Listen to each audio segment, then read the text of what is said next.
চিত্রার মতো একটা ক্যারেক্টার পেয়েছি, এটা সত্যিই আমার জন্য একটা ভাগ্যের ব্যাপার। চরিত্রটা তো আসলে অনেক লেয়ার, আবার হুমায়ুন আহমেদ স্যারের উপন্যাসের নায়িকা, যার মধ্যে কিছুটা ইন্ট্রোভার্ট হওয়ার ব্যাপারটা আছে। মোশাররফ ভাইয়া, চঞ্চল ভাইয়ের মতো দুজন লিভিং লেজেন্ডকে আমরা একসাথে পাচ্ছি, ভীষণ ভালো লাগছে। আসলে মাত্র ইন্টারভেল হলো এবং আসলে যেই জায়গাগুলো আমরা চেয়েছিলাম যে অডিয়েন্স এনজয় করবে, সেখানে আসলে যে রেসপন্সটা পেয়েছি সত্যি খুব ভালো লাগছে। চরিত্রটা তো আসলে অনেক লেয়ার্ড, সো ইন্টারভেল পর্যন্ত এক ধরনের অনেক ফুর্তি আছে, মজা আছে, কিছু রহস্য আছে। ইন্টারভেলের পরে আসলে ক্রাইসিসটা শুরু হবে। সো আমার মনে হয় ইন্টারভেলের আগে আমাদের যে ইন্টেনশনটা ছিল, আমি যতদূর এই শোতে দেখলাম অডিয়েন্স এনজয় করেছে ভীষণ।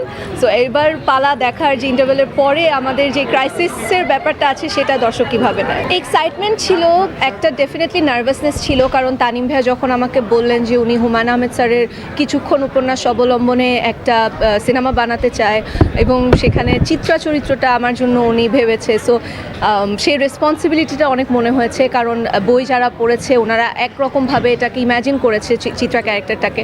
সো সেটার সাথে আসলে কতটুকু জাস্টিফাই করতে পারবো সেটা নিয়ে একটা নার্ভাসনেস ছিল।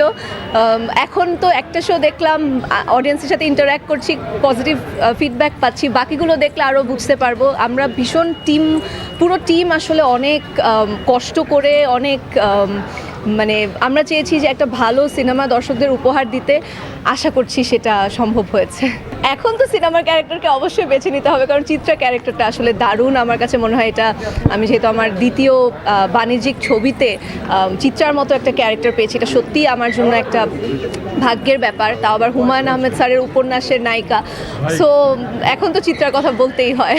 চ্যালেঞ্জিং আসলে ওই এক্সপেকটেশনের জায়গাটা একটা চ্যালেঞ্জ ছিল, যে যারা বইটা পড়েছেন ওনাদের এক্সপেকটেশন অনুযায়ী আসলে কতটুকু আমি আউটপুট দিতে পারবো। দর্শকদের উদ্দেশ্যে অনেক অনেক ধন্যবাদ জানাতে চাই আমাকে শুরু থেকে এত সাপোর্ট দেওয়ার জন্য, এবং আশা করি আপনারা বনলতা এক্সপ্রেস হলে গিয়ে দেখবেন এবং এনজয় করবেন। হ্যাঁ, কিছুটা মিল আছে, যেমন চিত্রার মধ্যে কিছুটা ইন্ট্রোভার্ট হওয়ার ব্যাপারটা আছে এবং একটা খুব কোয়াইট স্ট্রেংথ আছে। সো আমার মনে হয় সেই জায়গা থেকে কিছুটা মিল আছে। এইটা তো আমাদের জন্য, মানে আমাদের সিনেমাতে এত ইন্টারেস্টিং একটা ব্যাপার আছে যে মোশাররফ ভাইয়া, চঞ্চল ভাইয়ের মতো দুজন লিভিং লেজেন্ডকে আমরা একসাথে পাচ্ছি, এটা ডেফিনেটলি আমাদের জন্য একটা বড় পাওয়া। এবং ওনাদের যে ইন্টারাকশনটা আছে, আমরা ট্রেলারে কিছু দূর দেখেছি, বাকিটা যখন অডিয়েন্স দেখবে ভীষণ এনজয় করবে।